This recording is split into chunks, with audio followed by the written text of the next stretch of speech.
So this is a restraining order request. I'm starting from the credentials. In my military service, I was picked 2 from 100, Riflery 05. I was a commander of soldiers in basic training, Riflery 02, in the sports instructor at the military police, which was in the battlefield zone. Later on, I was just a sports instructor when we evacuated the area. In 2023, I was recruited again by the police at the officers training base to guide sports and be a lifeguard. I went through a very strict security clearance for the job.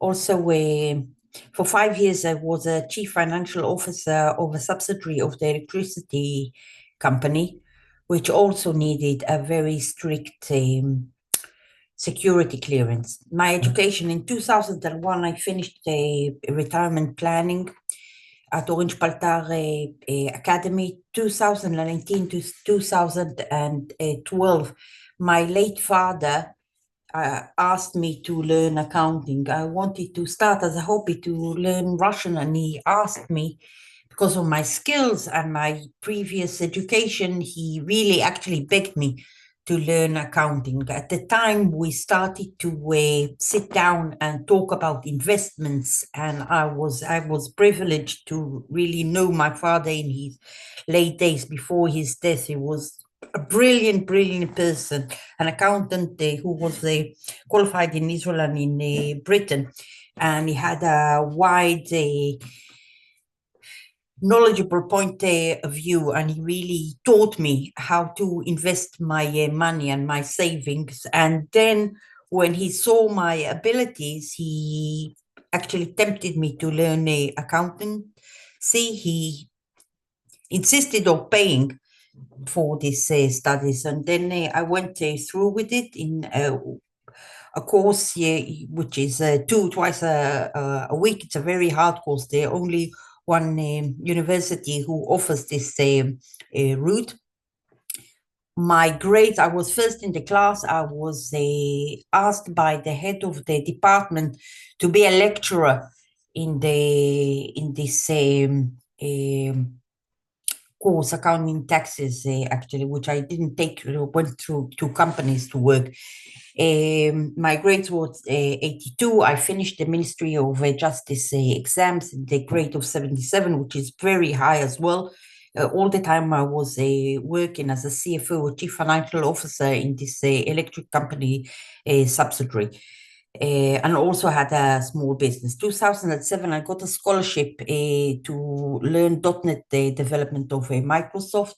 I never qualified because the company just collapsed and they moved to another place, so I never qualified, but that was a scholarship.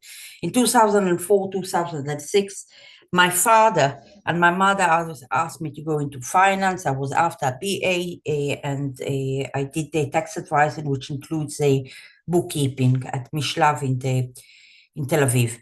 1999 to 2003, I finished in honors degree in psychology. Degree in psychology is a very high degree because it also includes biology and chemistry and a lot of text in English. I finished in honors. I went and I got accepted to brain science, which is also a very hard degree to get in, an MA, but my parents insisted of me being going into finance.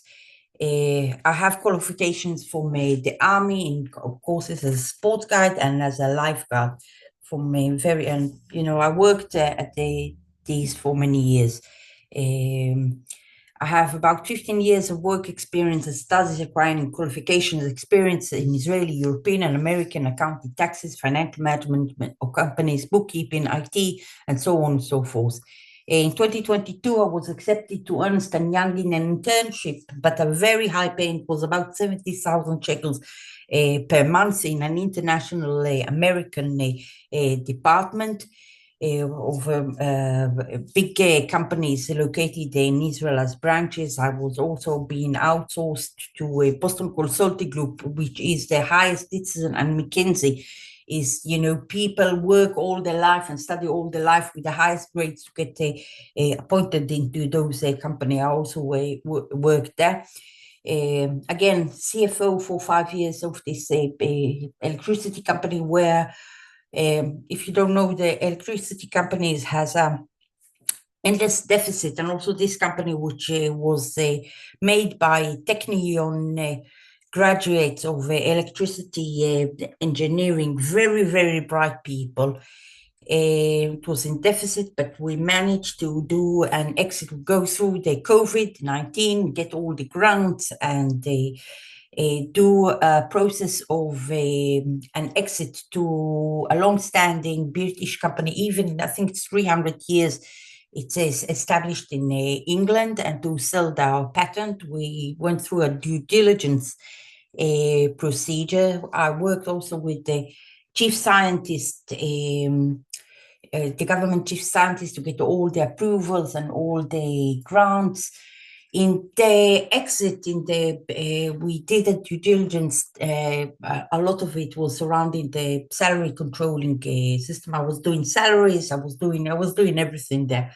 A lot of automation, but we had, which is a very complicated thing for tax advising, these options of workers in high-tech companies, and getting the previous and the current workers all their money from a trust. This is my credentials. The request of a restraining order is the purpose, the immediate restraining and protection order, multiple criminal allegations against me and my late mother in violence toward me. They tried to demolish the house. The elder one tried to overdose his mother after a hip replacement on opiates.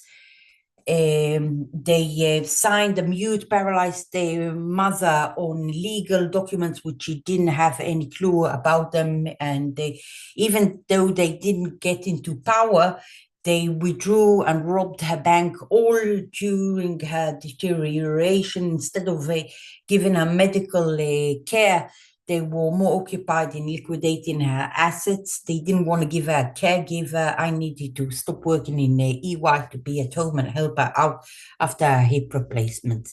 The victim is Hannah Ridley. In 2024, Michael Gaffney, the head of investigation at the time in Savidor, phoned me up at home after I filled in a complaint, and he said it is a criminal file, which is murder, suspected murder of my mother. Case number 4999808 is a battery, violence, and robbery, because they stole her medical file in July 2023. When she died, they showed me they were trying to sell her house when she was dying, but after her death, a couple of days later, they showed me this will, which I didn't know about, and I paid a lot of money for lawyers to make an agreement where I'll leave the house, and they will we will agree not to take into effect the trust clause in that will. My parents they used a lawyer, English lawyer, who also submitted. My parents never submitted this will into the registry of wills, but they submitted it after the death.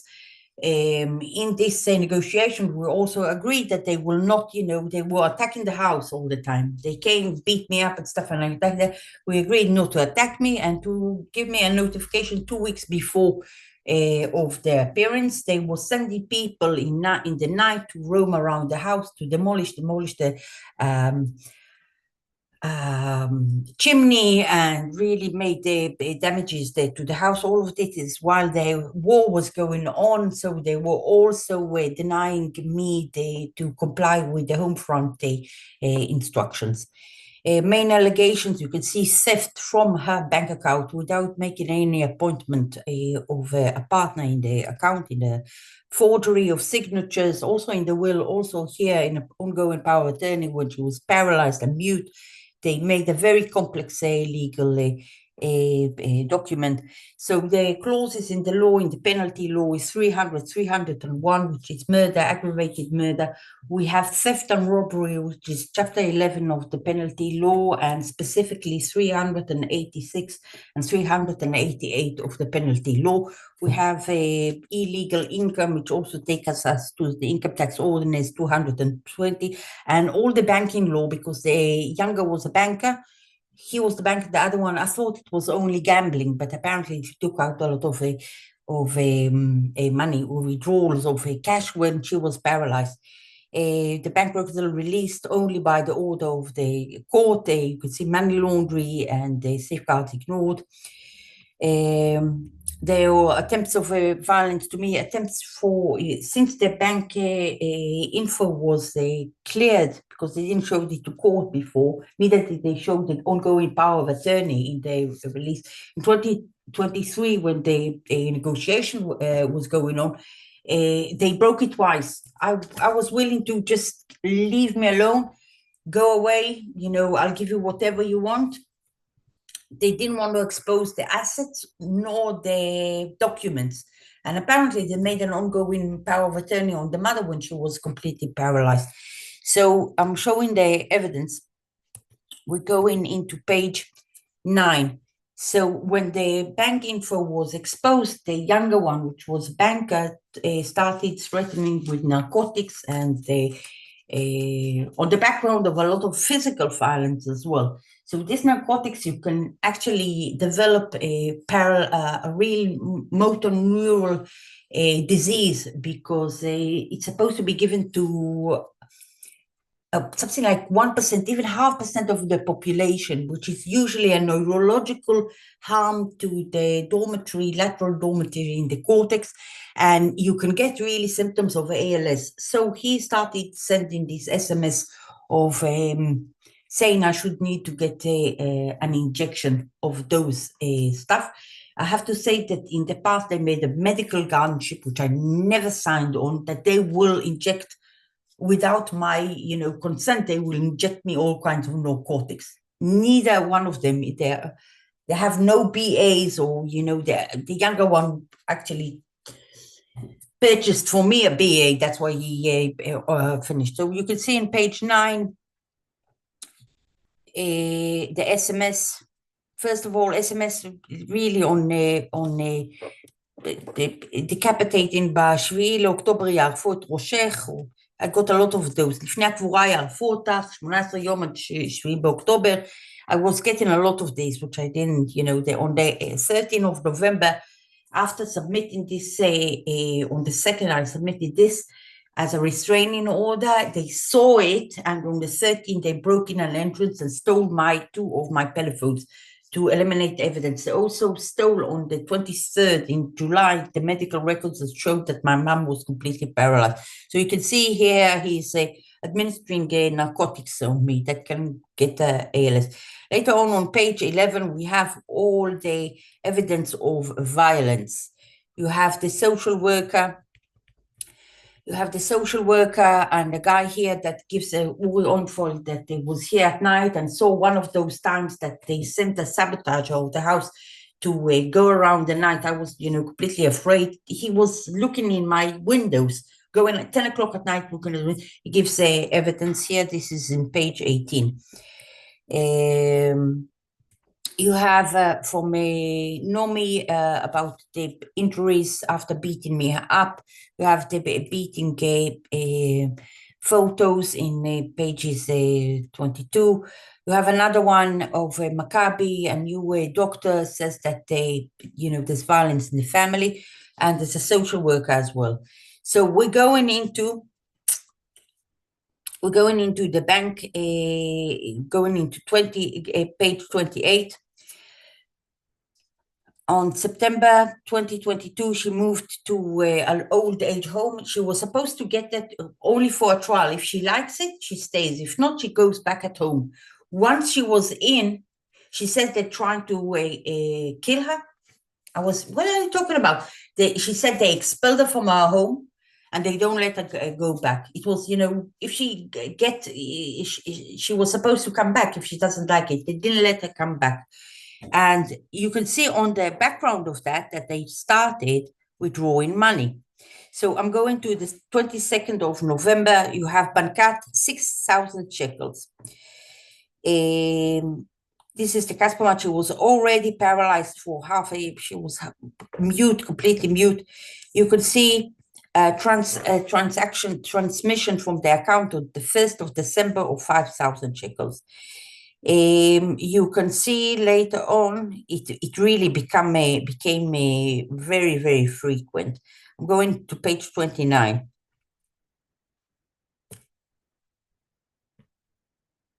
This is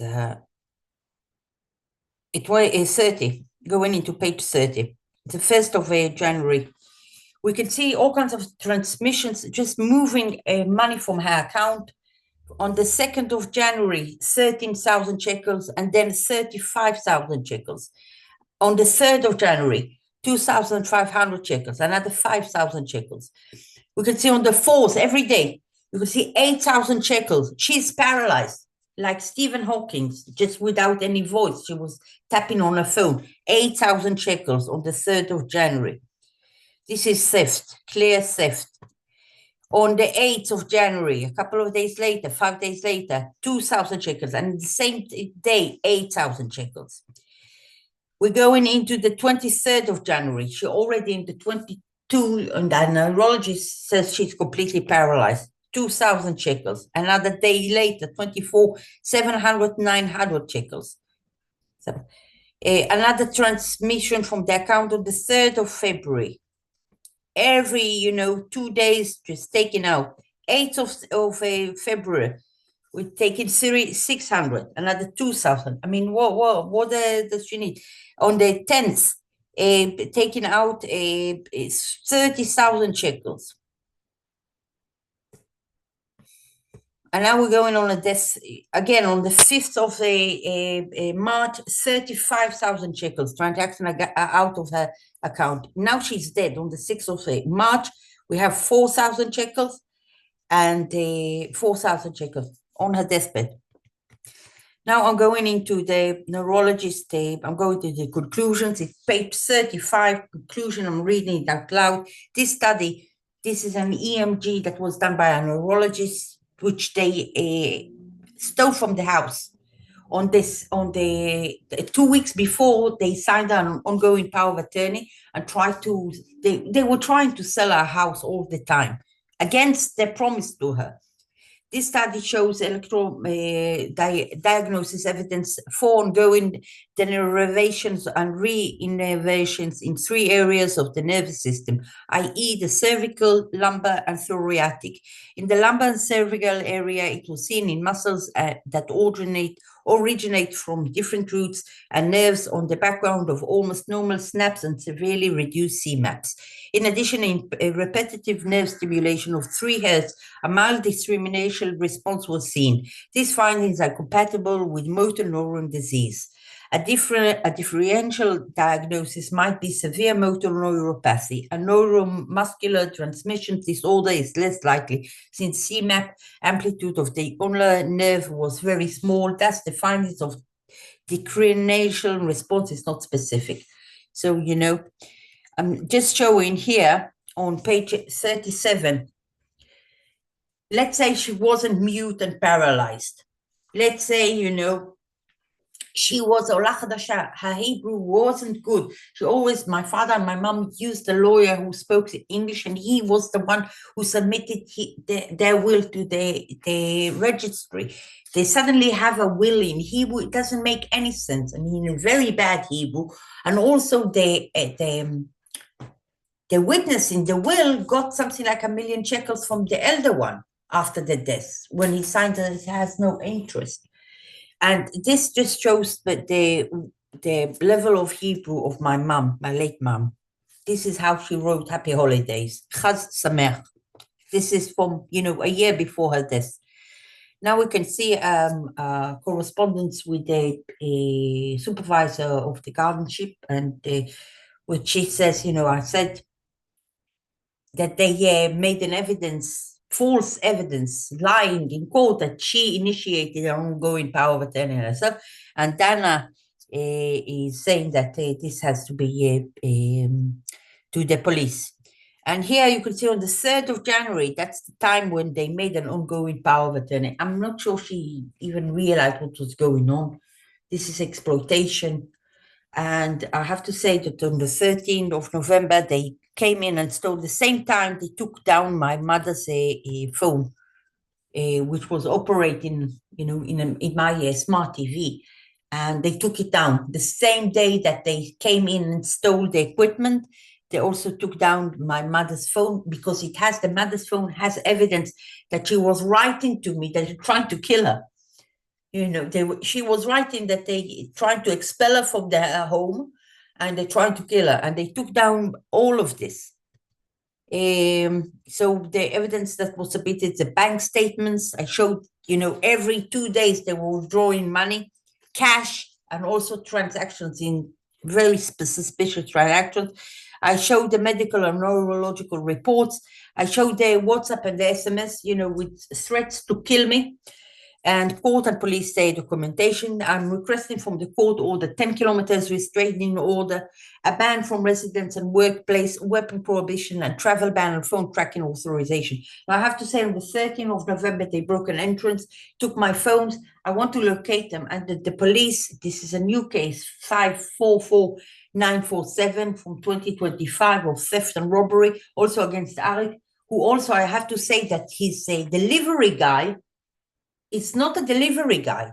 He's registered as doing like a private investigator and doing a business espionage.